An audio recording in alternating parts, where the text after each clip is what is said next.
I know it's too early to decide whether or not Russia will win. But I think either way, Ukraine is going to give Putin a run for his money. If you have ever wanted to know what big dick energy in the form of a country looks like, it's the fucking Ukraine. It's the Ukraine! Like, in the last 2 days, I have seen one video where a Russian battleship informs some Ukraine soldiers that they're gonna blow them up. And the Ukraine soldiers' response was, "Hey, Russian battleship, fuck you." And just now, on my For You page, presumably, I think it was a Ukrainian citizen, just regular citizen, not a soldier, it was driving down a road in Ukraine and happens upon a Russian tank that has run out of gas and rolls down their window and asks the Russian soldiers if they want to get towed back to Russia. I mean, don't get me wrong, I'm still fucking terrified, and I don't know what's happening next, but Ukraine's got some balls. Good for y'all. Storytime on why I don't trust male doctors, specifically the ones that work with the female body. So the summer of 2020, a couple days before my sister's birthday trip to Miami, this might be TMI, but my vajayjay was tingling. It felt weird, but I ignored it. The next day, it was so painful that I couldn't even sit down. But I assumed that it was an ingrown hair because I would get them time to time. Anyways, later that night, I met up with my boyfriend to go to his house.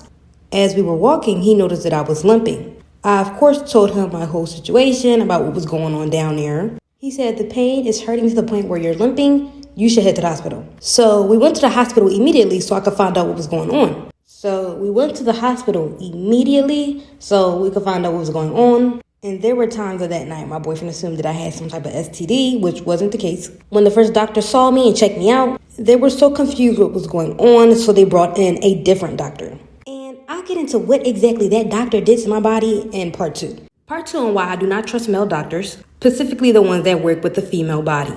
So the second doctor came in and he told me to open up my legs. And this man immediately took 3 fingers and shoved it in. When I tell you that was the most painful experience I've ever had in my life, it was so painful. More painful than childbirth. He was twisting his fingers as though he was looking for something. He couldn't tell me exactly what it was, but he said that I should be fine. Maybe 5 minutes later, a nurse came in. She said the doctor said that I had lymph nodes, and they prescribed me with 3 different drugs. And they put a shot in my butt. If you have the option to get in your arm, get it in your arm. When I got done, I went back home, started taking the drugs. The drugs made me feel really sick. I was shaky, fatigued, getting heat flashes, nausea, and my heart was racing super fast. And still with the drugs, the pain was not going away. A few days later, I went back to the hospital because the drugs just weren't working. And when I got checked out, I was diagnosed with something completely different than what I was told, which I will be getting into in part 3. Part 3 on why I do not trust male doctors, specifically the ones that work with female bodies. So like I said, I went back to the ER and was diagnosed with something completely different. So all the prescriptions that the doctors had me taking were the wrong drugs. So the process of me being in the hospital, a different doctor had checked me out. When I told the other doctor what I had, or what I was told by their other doctor, he was like, lymph nodes? Who told you that? I said, one of your doctors, and he gasped. And he told me that I had a Bartholone cyst. He said he could drain it, but there's a risk of it coming back, and it did. And I told him, please drain it because it was very painful. The first step to draining it was numbing it, and he had to prick my vajayjay 10 times with the needle, which was also painful. Then he had to make a cut to drain it. At that point, I was about to pass out because I could literally feel everything. The numbing was not working. Plus, I was extremely embarrassed because there were like 5 other men with my legs busted open. And I cried the entire process. No one asked if I was okay. They rushed the whole process. Am I the asshole for buying a $50,000 guitar for $4,000 and refusing to sell it back when the buyer found out the real value? Here we go. I've been playing the guitar for 22 years. I know guitar values and whatnot very well, and I'm very into the guitar market. At my wife's old company, she was hanging out with co-workers one day after work, and she mentioned that I play guitar. A co-worker, who I guess is very popular at work, said that his dad passed away and he was selling his dad's things. His dad had a guitar and asked my wife if I'd be interested in it. My wife texted me and I said to have him send me the info on the guitar and the price. The next day, he texted me the pictures and price. It was a 1952 Telecaster in mint condition. He had the original receipts, which was crazy. That's how I knew the date. I asked what he wanted for it, and he said he looked up Telecasters online and thinks $4,000 is fair. I texted back, I'll take it for $4,000, and I went to pick it up. The guitar was and is worth approximately $50,000 depending on the buyer, and I knew it. When I got the guitar, I told my wife the price and what it was worth. She was floored. Fast forward 2 weeks. Her co-worker tells my wife he just found out what the guitar was actually worth from a family friend and wanted it back. She said, well, he really likes the guitar, and he knew that it was worth $50,000, which is why he was floored you offered it to him for $4,000. He really likes it, and I doubt he will sell it back, but you can ask. Which was probably not the smartest thing for her to say, but she was caught off guard, and it's not her fault or problem. He contacted me and asked me to buy it back.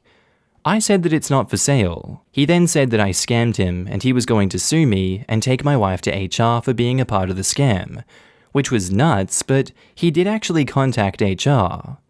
They were cool about it and said that it's not their problem. It's between him and me. Over the next few months, he made things very uncomfortable for my wife at work. He would bug her constantly about it.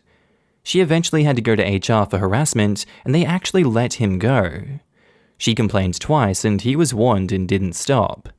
He contacted me several times about it, so I got a restraining order for harassment too. I blocked him too, and I haven't heard from him in about a year. Am I the asshole? Cutest story time about how my dad finally put a ring on it. My mom was so happy. 2 Christmases ago, my dad was planning something super special, and I just knew it. He was acting really weird around me and clearly didn't want to let me in on what he was doing. So I snooped through his phone, which I shouldn't have, and noticed some major transactions. I knew I was going to get something great for Christmas. So Christmas Eve came around and I was just waiting for the next day to come. Just knowing that my mom had no idea what was going on, I just knew she was going to be so happy for whatever it was.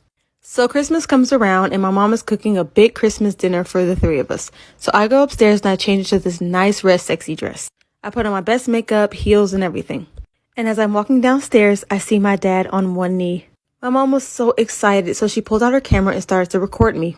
She recorded and put the ring on my finger, and we were so happy. We felt that marrying the same person would make us one big happy family. Gotta love Alabama. Part 1 story time about how my own mother was preventing me from having kids. This story is anonymous.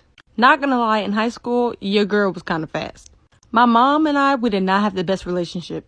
She always called me a whore, and she told me she was going to put me on birth control as soon as she got good insurance. So sooner than later, I was on birth control. I snuck around with all types of dudes. I thought being on birth control gave me a pass to do whatever I wanted. And my mom never stopped me. She just didn't want to be bothered by me. So as some years went on, boom, I was in college. So I met this guy, Jared, and he was perfect. Me and my mother were never close, so she didn't think I changed since high school. So after college was over, I brought Jared home to meet my parents. My mom liked him and everything, but then she pulled me aside and told me something later. My mom then told me, you need to stay your ass on birth control. I don't care who you meet. Knowing how you are, you might cheat on him and have babies with everybody on campus. That was hurtful, but I already made up my mind to get off, like for part 2. Part 2 story time about how my mother was preventing me from having kids. This story is anonymous. So I told my mom, no matter what she thought, I made up my mind already. I'm off birth control. So she's like, yeah, we'll see about that. I'm like, we ain't gonna see about nothing. I'm off. So Jared and I decided to stay with my mom until we found jobs, apartments, etc. Due to some things Jared did when he was a teenager, it was making it hard for him to get a job. Long story short, we were there for a few years. As soon as we graduated college, we had been trying to have a baby, and it just wasn't working. I told my mom about it, but she said, don't waste your time going to the hospital. The only reason you can't have kids is because you're stressed out. So we kept trying some months later, but after a while I was tired of it. I snuck and went to a hospital. The doctors ran some tests and they then told me I was on a hormonal birth control. I sped my ass home so fast. I told my mom what the doctor told me, and then she confessed that she was crushing it up in my food every day. I had never felt so betrayed. And since that was very much illegal, best believe she went and did time. 6 months later, I was pregnant.